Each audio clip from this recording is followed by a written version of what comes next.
A mí incluso me costaba trabajo aceptar la idea de la muerte del Che. Muchas veces he soñado, yo a veces le he contado a la gente las cosas que uno sueña.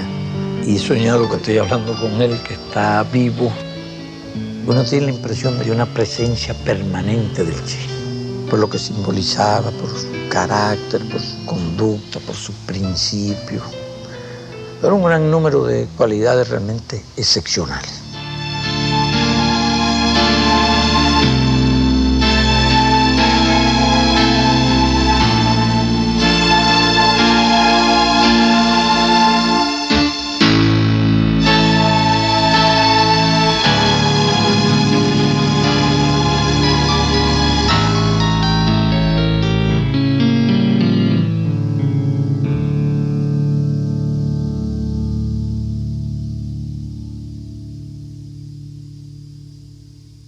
El extraordinario Che, que no era cubano, que era argentino. Cuando nosotros lo encontramos en México, él había estado en Guatemala como médico, muy entusiasmado con el proceso político de Guatemala, con la reforma agraria. Fue testigo de la intervención americana, sufrió mucho todo eso. Era algo que llevaba adentro. Y se sumó rápido a nosotros, como él dice, en la primera conversación se sumó. Fidel, me recuerdo en esta hora de muchas cosas, de cuando te conocí en casa de María Antonia, de cuando me propusiste venir, de toda la tensión de los preparativos. Un día pasaron preguntando a quién se debía avisar en caso de muerte, y la posibilidad real del hecho nos golpeó a todos. Después supimos que era cierto, que en una revolución se triunfa o se muere, si es verdadera.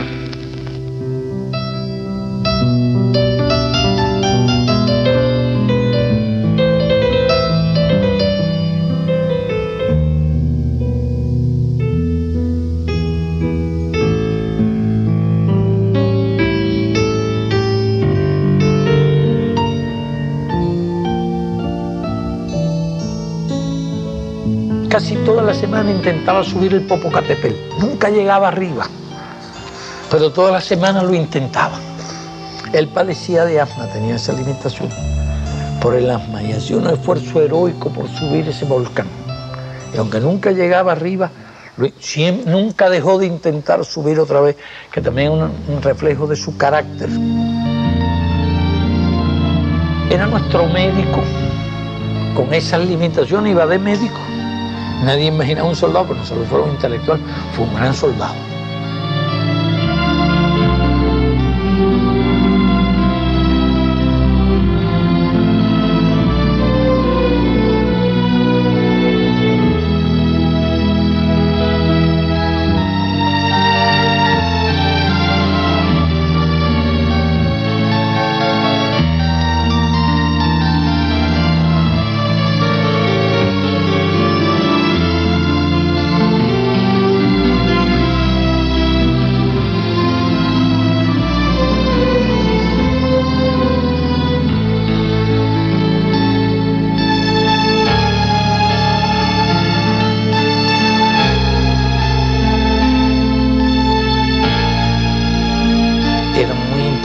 Muy valiente, muy audaz y a veces temerario. Para cualquier misión el primer voluntario era el Che. Y se ofrecía además para las acciones más difíciles, las proponía en medio de un combate. Es decir, de un desprendimiento, un altruismo total. Esta no era su patria, él se había unido a nosotros y todos los días estaba dispuesto a dar la vida por la revolución. Durante todos los meses, ya son 16 los meses que hemos estado en la Sierra Maestra, han venido periodistas de muchas partes del mundo y se han preocupado de la parte, digamos, anecdótica de esta guerra de guerrillas. Hoy aprovecho la oportunidad de la visita de un periodista cubano para dar al pueblo de Cuba el primer saludo que tengo oportunidad de dar. De un pueblo que he decidido defender, conociendo solamente a través de la acción y del pensamiento de nuestro jefe Fidel Castro.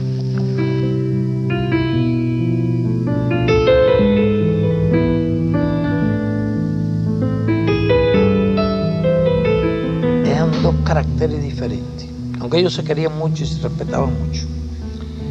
Camilo era muy bromista, siempre riéndose, muy audaz, muy inteligente, menos intelectual que el Che, pero un excelente jefe también, que no le daba oportunidad al enemigo. Era muy valiente, pero no tenía esa característica temeraria que tiene el Che. Se parecía un hombre que iba al encuentro de la muerte.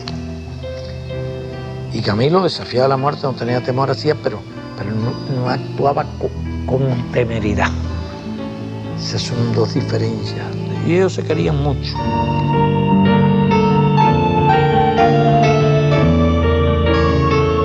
Yo con los cuadros los iba empleando según la importancia. Cuando un cuadro adquiría más mérito, más experiencia, entonces llevaba cuadros nuevos para que aprendieran y se desarrollaran. Tú no puedes llevar un cuadro en una guerra constantemente acciones peligrosas, porque en un momento u otro pierdes el cuadro. Y nosotros tuvimos que proteger mucho los cuadros, preservarlos, querían hacer cosas. Y yo me asumía la tarea de preservarlo en lo posible y emplearlos en las misiones más importantes. Rotaban mucho los hombres en ese tipo de responsabilidades, y a él, bueno, yo realmente creo que sin esa política el Che no habría terminado, no habría concluido la guerra.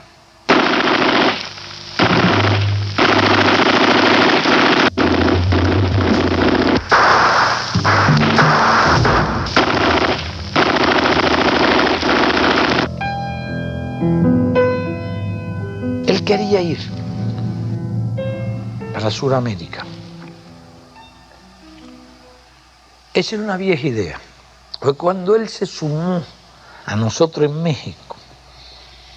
Él no es que pusiera una condición, él planteó una sola cuestión. Dice, yo lo único que quiero es que si después que triunfe la revolución, yo quiera irme a luchar a Argentina, a su país, que no se me limite esa posibilidad. Que razones de Estado no impidan eso. Y yo se lo prometí. Eso estaba muy distante, ¿no? Sabía, primero si ganábamos la guerra y quiénes iban a estar vivos cuando... Y él seguramente tenía pocas posibilidades de estar vivo por su impetuosidad, pero él planteó eso. Alguna que otra vez lo recordó en la sierra y después recordó aquella idea y aquella promesa. Yo tuve bastante previsor en eso. Claro, después que tiene toda la experiencia de la Sierra Maestra, el entusiasmo de él por la idea de hacer la revolución en Sudamérica, en su propio país, se multiplicó. Él que conoció la excepcional experiencia nuestra, a partir de las difíciles condiciones en que nosotros reconstruimos nuestro ejército y llevamos a cabo la lucha, él se le desarrolló una gran fe en las posibilidades del movimiento revolucionario en Sudamérica. Digo Sudamérica, estoy pensando más bien en la parte sur de Sudamérica. Ese compromiso existió, siempre le digo, no te preocupes, que ese compromiso se cumple.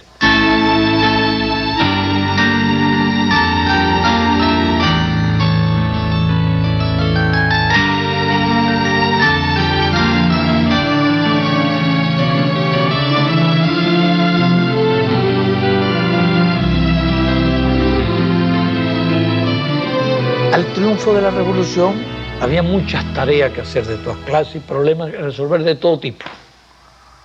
Político, de unión de fuerzas, problemas estatales, problemas de la economía, todo eso. Entonces tuvimos que enfrentar todas las tareas de una revolución victoriosa y no quedó nada del viejo Estado.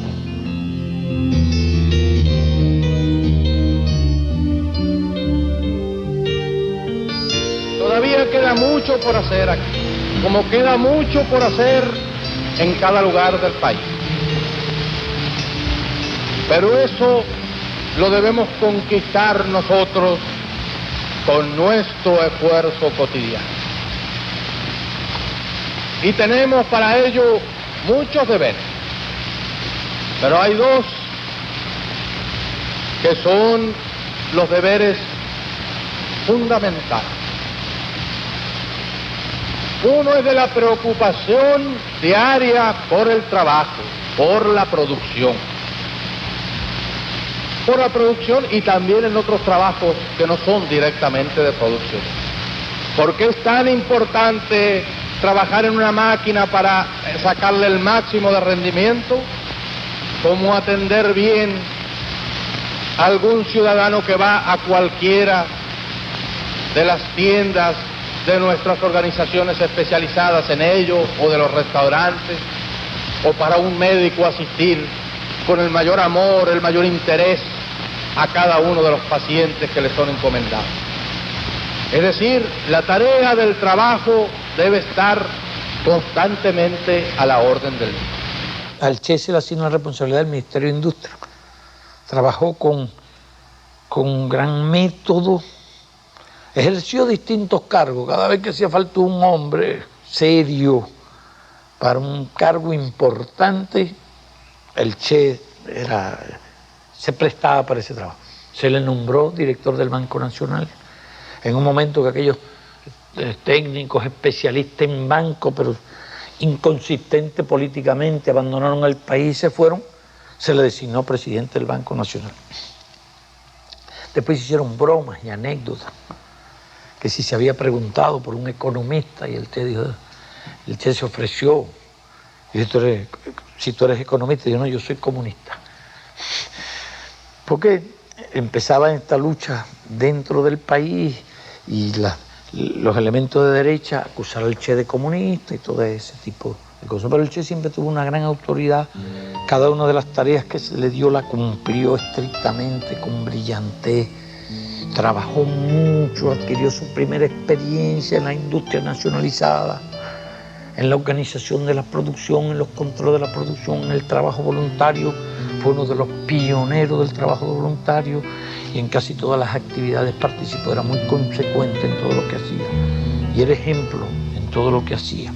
El trabajo voluntario es la expresión genuina de la actitud comunista ante el trabajo en una sociedad donde los medios fundamentales de producción son de propiedad social.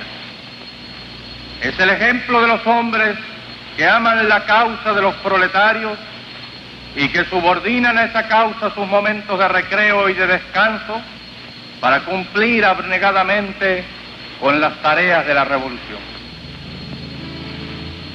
El trabajo voluntario es una escuela creadora de conciencia. Es el esfuerzo realizado en la sociedad y para la sociedad como aporte individual y colectivo, y va formando esa alta conciencia que nos permite acelerar el proceso del tránsito hacia el comunismo.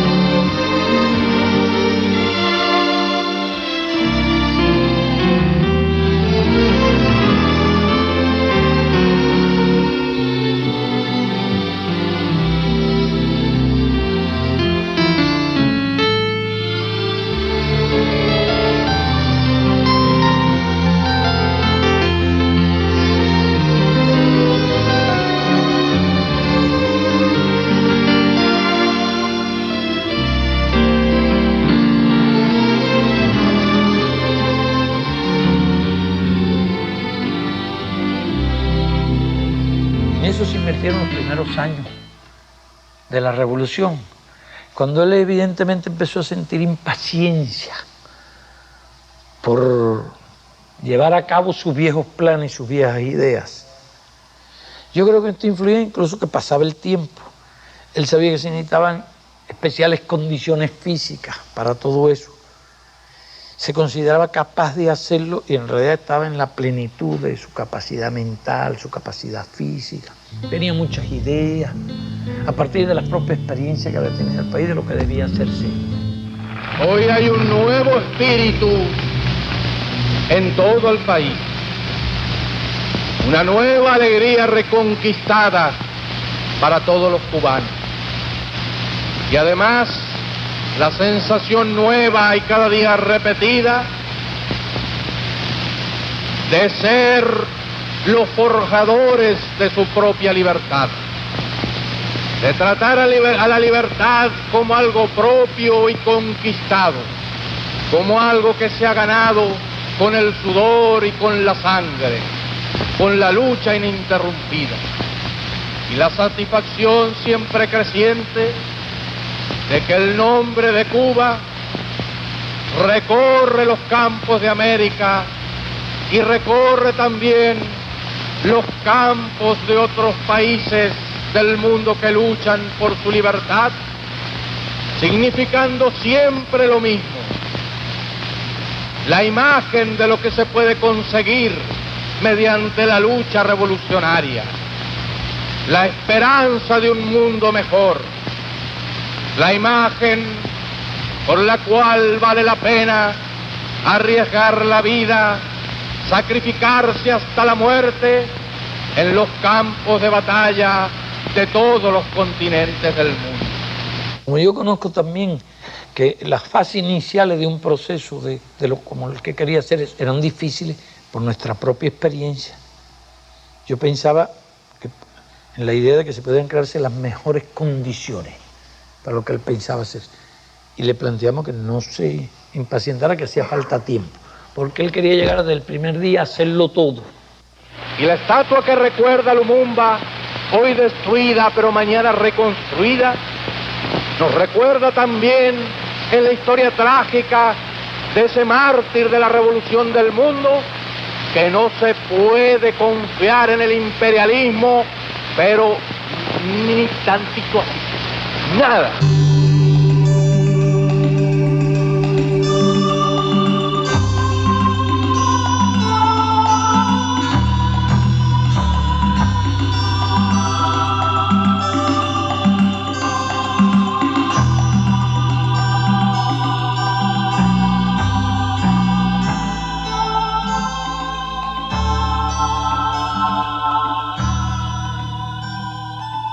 Por aquella época se había producido la intervención en el Congo, hoy Zaire, la muerte de Lumumba, todo aquello, y había un movimiento de lucha armada en Zaire. El movimiento de revolución nos pidió una ayuda, que le enviáramos instructores combatientes en una misión internacionalista. Entonces yo mismo le sugerí al Che la idea de que había que ganar tiempo, esperar.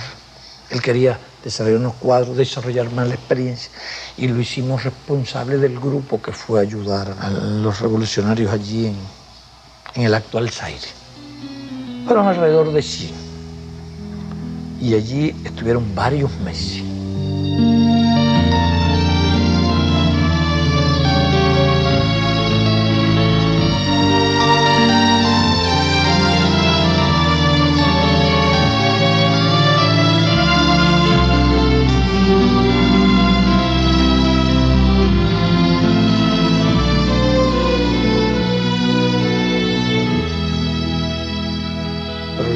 No era hacer la guerra en lugar de los africanos, de los saharianos, sino ayudarlo, enseñarlo.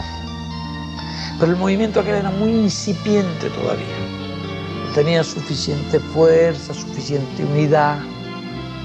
Y al fin él propuso la idea de retirar el personal, se aceptó la idea y entonces se retiró el personal. Realmente no había condiciones para el desarrollo de esa lucha, porque se concebía esta estancia en África transitoria, para, como si hubieran creado las condiciones en Sudamérica, viajar a Sudamérica. Durante todo aquel periodo, para nosotros la situación fue muy embarazosa, porque ya él se había despedido, había hecho la carta cuando se fue, y se fue discretamente del país, salió, se puede decir que clandestinamente. Y nosotros guardamos la carta. Eso dio lugar a que se corrieran muchos rumores en aquella época Incluso se levantaron verdaderas calumnias. Hubo quienes hablaron del Che desaparecido, el Che muerto, discrepancias y toda aquella historia. Y nosotros soportamos aquel chaparrón de rumor y de intriga simplemente para no arriesgar la misión que él quería cumplir y el personal con que él quería ir allá. Pero como se termina aquella fase, él está en Tanzania, está ganando tiempo, estuvo en Tanzania, después estuvo en un país socialista de Europa. Él no quería regresar, lo que le daba mucha pena, porque ya en un momento determinado resultó inevitable publicar la carta. Pues era muy perjudicial ya toda aquella campaña sin una respuesta y no quedó más alternativa que publicar la carta. Otras tierras del mundo reclaman el concurso de mis modestos esfuerzos. Yo puedo hacer lo que te está negado por tu responsabilidad al frente de Cuba y llegó la hora de separarnos. Sépase que lo hago con una mezcla de alegría y dolor. Aquí dejo lo más puro de mis esperanzas de constructor y lo más querido entre mis seres queridos. Y dejo un pueblo que me admitió como un hijo. Eso lacera una parte de mi espíritu. En los nuevos campos de batalla llevaré la fe que me inculcaste, el espíritu revolucionario de mi pueblo, la sensación de cumplir con el más sagrado de los deberes, luchar contra el imperialismo donde quiera que esté. Esto reconforta y cura con creces cualquier desgarradura.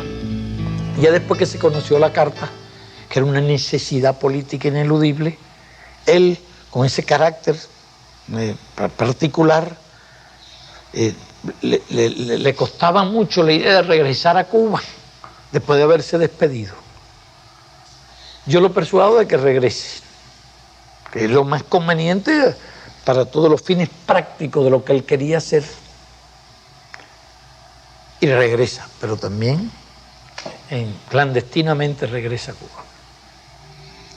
Y está aquí algunos meses, una zona montañosa, difícil, entrenándose.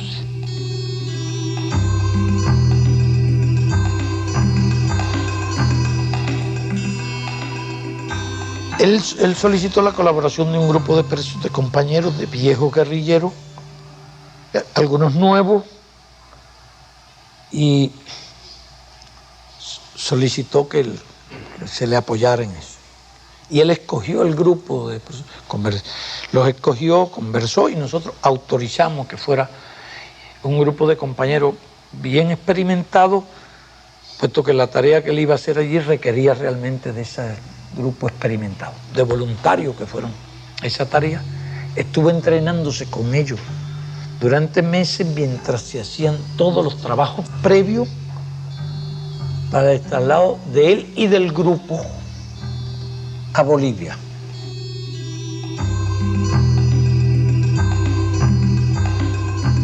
El día que se fue yo hasta incluso hice una broma. El día que se marchó definitivamente, invité a varios compañeros de la dirección del partido, de los demás confianza, y lo invité a una comida con un visitante que teníamos. El visitante era el Che, ya disfrazado. No lo conocía nadie en absoluto, con el disfraz que se hizo. Y el Che ha estado almorzando con otro en una casa aquí en La Habana el día antes de irse, y los compañeros no lo conocían. Los compañeros que entonces tuve yo que decirle que era el Che. Fíjese si estaba realmente bien preparado cuando salió. No lo conocía nadie.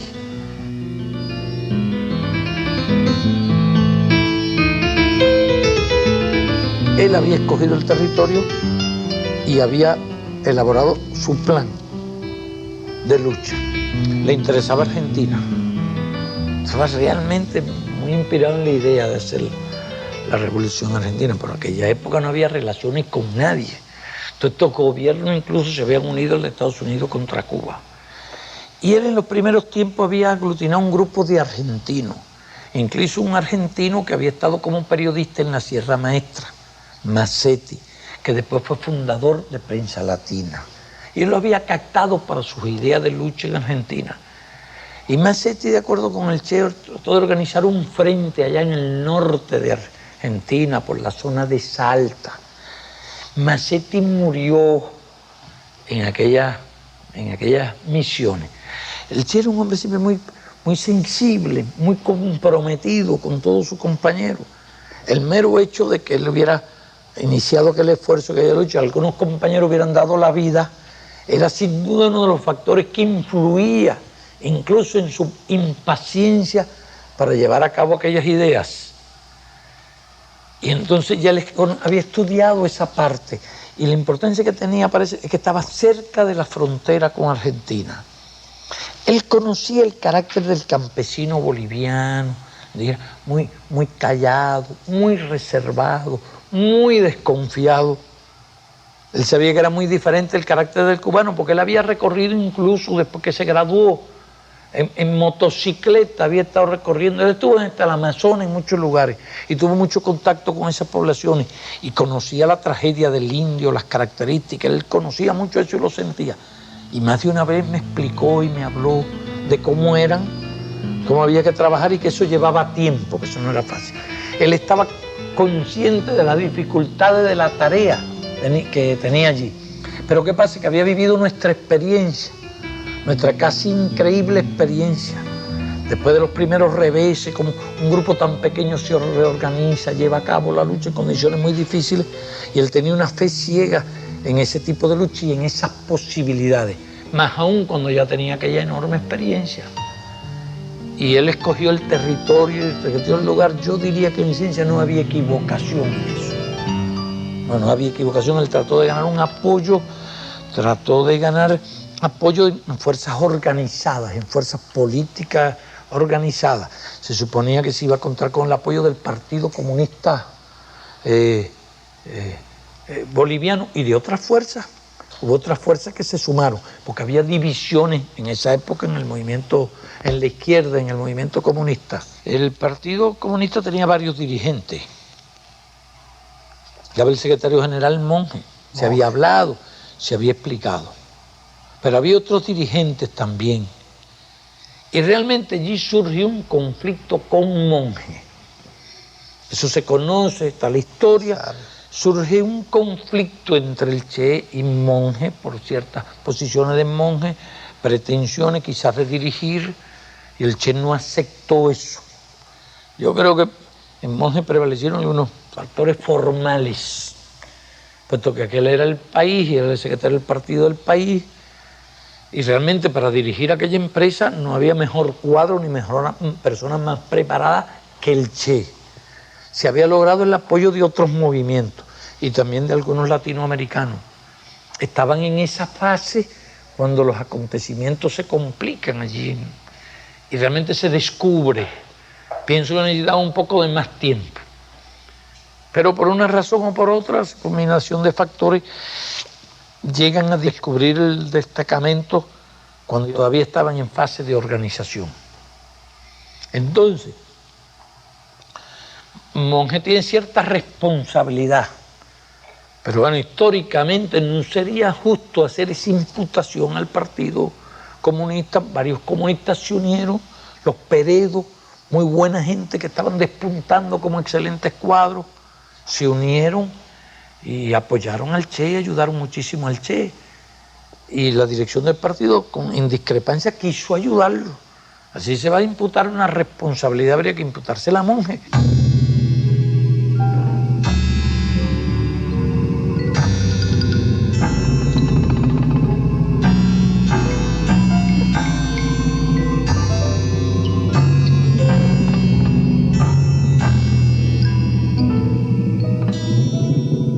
El ejército llega a percibir que hay algo extraño, pero esto coincide con otra circunstancia. El Che inicia una incursión con un fuerte destacamento para hacer una exploración del terreno y un amplio recorrido por aquella zona.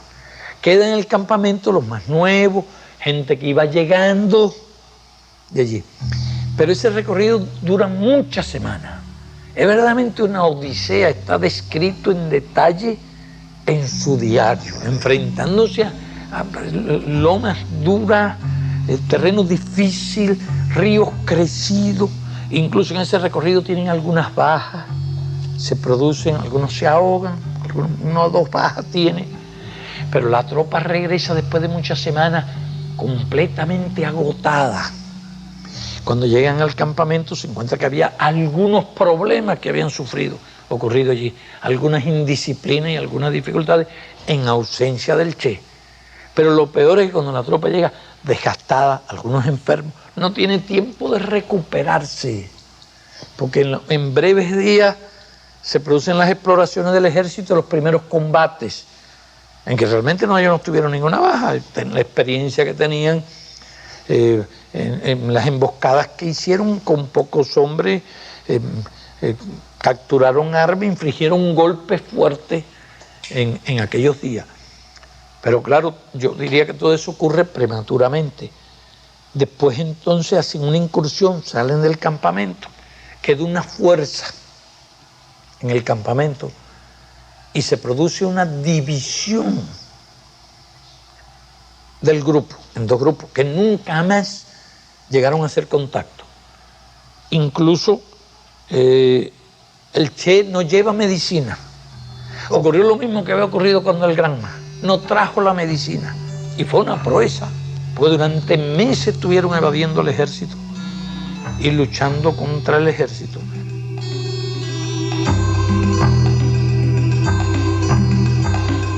Él tenía confianza en la posibilidad de la lucha irregular. Él lo sabía. Y en esas circunstancias, la guerrilla depende de sí misma. No puede ni esperar ni recibir apoyo exterior, que es prácticamente imposible. Eso no era posible. Y la ayuda de tipo clandestina, toda la red había sido desbaratada. Eso en ese momento dependía de la acción de ellos.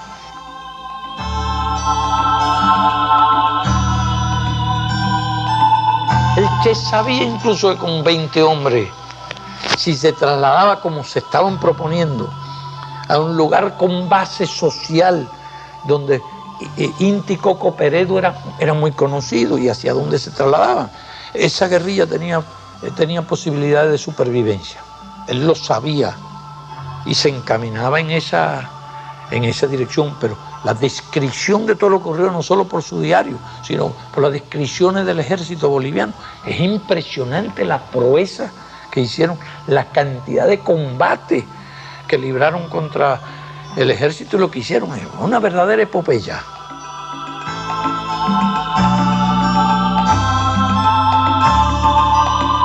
Yo pienso que él estaba muy afectado cuando se persuade de la muerte del otro grupo. Y la muerte del otro grupo nosotros tenemos noticias por los cables. Se explica cómo ella, por nuestra experiencia, yo deduzco inmediatamente que la noticia es exacta, que es correcta, es verídica. La muerte cuando muere Tamara, cuando muere Joaquín, el grupo que muere. Pero él se resistía a creerlo y se ve en el diario durante muchos meses. Él se resiste, cree que es mentira del ejército, porque han dado muchos partes falsos. Cuando ya se convence, se persuade que no existe, que no lo encuentra, es cuando él emprende una marcha a la búsqueda de una base social, cuando ya tiene algunos cuadros bolivianos buenos. Y era correcto y tenía posibilidad de supervivencia. ¿Cuánto influyó en su ánimo la muerte de aquellos compañeros? Yo creo que actuó con cierta temeridad, porque le iban por un camino. En un momento se para en un alto y dice: vamos precedidos por Radio Bemba. Es decir, todos los vecinos lo estaban esperando. Yo lo conozco bien. Y yo creo que en ese momento estaba actuando conforme ese carácter que tenía él. Sentía las cosas muy fuertes, con cierta temeridad. Él entonces sigue el avance, llegan de día a un pueblo, está vacío. Ver un pueblo vacío es señal de que hay algo, la población percibe que va a haber un combate. Ahí el ejército, cualquier ejército, cualquiera, no tenía más que esperar en ese camino, emboscarse en ese camino. Y por unas lomas peladas, en pleno mediodía, la vanguardia emprende la marcha. De esa forma. Sí, como si no existiera el ejército. Y entonces esa vanguardia que va adelante cae en emboscada de día, matan varios de ellos. Fue un golpe muy serio. El grupo llevaba además algunos enfermos, llevaba el médico enfermo. Y el Che lo llevaba de todas maneras, aunque les retrasaba el movimiento, la marcha. Una circunstancia, a veces nosotros lo hicimos, si buscábamos un lugar donde poder dejarlo con alguien que lo atendiera, porque no podían resistir la marcha. Él debe haber estado buscando alguna posibilidad en ese sentido, pero ya pierde la vanguardia, está localizado, está en el llano, le matan incluso a alguna de la gente buena, de los bolivianos, creo que le matan a uno de los dos hermanos bolivianos, que se estaban destacando muchísimo, ya como cuadro boliviano, y ya queda en una situación muy difícil, en un terreno muy difícil. Y él, que había podido evadir durante meses y combatiendo constantemente, que había realizado una epopeya, ya se ve en una situación muy crítica. Lo localizan, lo atacan, lo hieren, le destruyen el fusil y en un movimiento lo logran hacer prisionero. Entonces algo tiene que haber estado influyendo en él mucho. Ese desprecio por la muerte, a veces él iba al encuentro de la muerte, sobre todo en ciertos momentos, porque en tales circunstancias realmente tenían que haber avanzado con más cuidado, apartarse de una ruta, buscar otros puntos, avanzar de noche, porque incluso esa emboscada de noche no le hubiera hecho gran daño. Pues disparan y hubieran podido percibir al enemigo por alguna luz o por alguna cosa. Yo creo que ciertos factores del carácter de él en ese momento influyeron en los acontecimientos. De manera que yo diría que cuando todavía marchaban por ese camino y tenían 20 hombres y tenían ya unos cuadros bolivianos, si ellos llegan a la zona donde se proponían, tenían posibilidades no solo de supervivencia, sino de desarrollo del movimiento guerrillero. Ahora esta masa anónima, esta América de color, sombría, taciturna, que canta en todo el continente con una misma tristeza y desengaño, ahora esta masa es la que empieza a entrar definitivamente en su propia historia, la empieza a escribir con su sangre, la empieza a sufrir y a morir, porque ahora por los campos y las montañas de América, por las faldas de sus sierras, por sus llanuras y sus selvas, entre la soledad o el tráfico de las ciudades, en las costas de los grandes océanos y ríos, se empieza a estremecer este mundo lleno de corazones, con los puños calientes de deseo de morir por lo suyo, de conquistar sus derechos, casi 500 años burlados por unos y por otros. Porque esta gran humanidad ha dicho basta y ha echado a andar, y su marcha de gigantes ya no se detendrá hasta conquistar la verdadera independencia por la que ya han muerto más de una vez inútilmente. Ahora, en todo caso, los que mueran, morirán como los de Cuba, los de Playa Girón, morirán por su única, verdadera, irrenunciable independencia.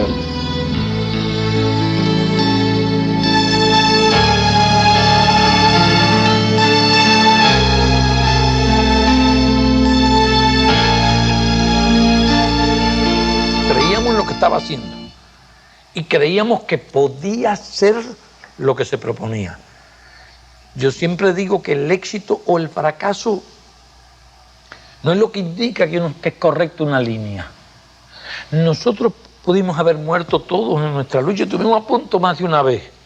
Si hubiéramos muerto mucha gente, diría que estábamos equivocados.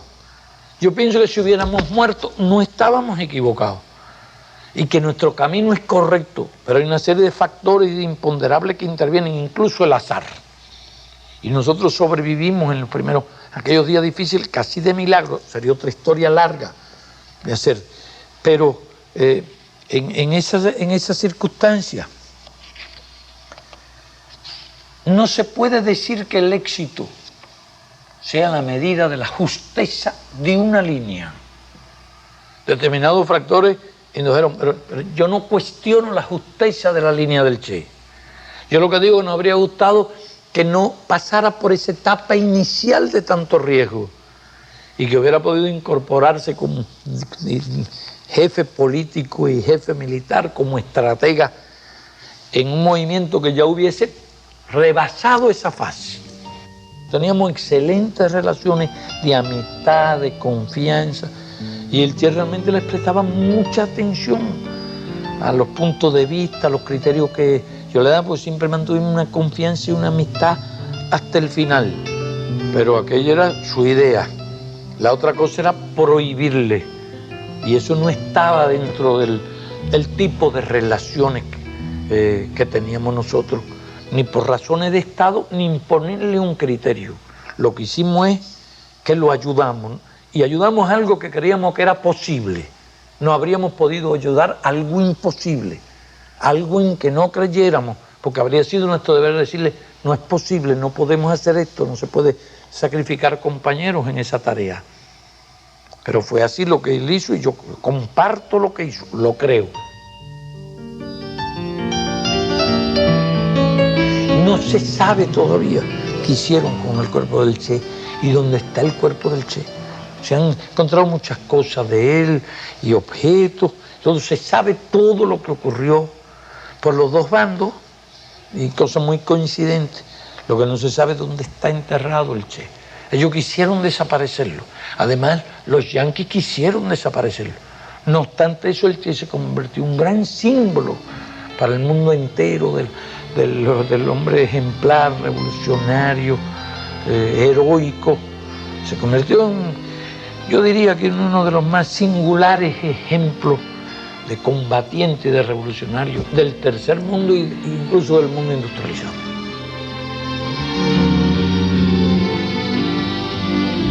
Si queremos expresar cómo aspiramos que sean nuestros combatientes revolucionarios, nuestros militantes, nuestros hombres, debemos decir sin vacilación de ninguna índole que sean como el Che.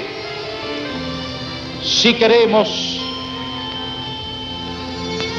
expresar cómo queremos que sean los hombres de las futuras generaciones, debemos decir que sean como el Che. Si queremos decir cómo deseamos que se eduquen nuestros niños, debemos decir sin vacilación, queremos que se eduquen en el espíritu del Che. Si queremos un modelo de hombre que no pertenece a este tiempo, un modelo de hombre que pertenece a los tiempos futuros, de corazón digo que ese modelo, sin una sola mancha en su conducta, sin una sola mancha en su actitud, sin una sola mancha en su actuación, ese modelo es el Che. Si queremos saber cómo deseamos que sean nuestros hijos, debemos decir con todo el corazón de vehementes revolucionarios, queremos que sean como el Che.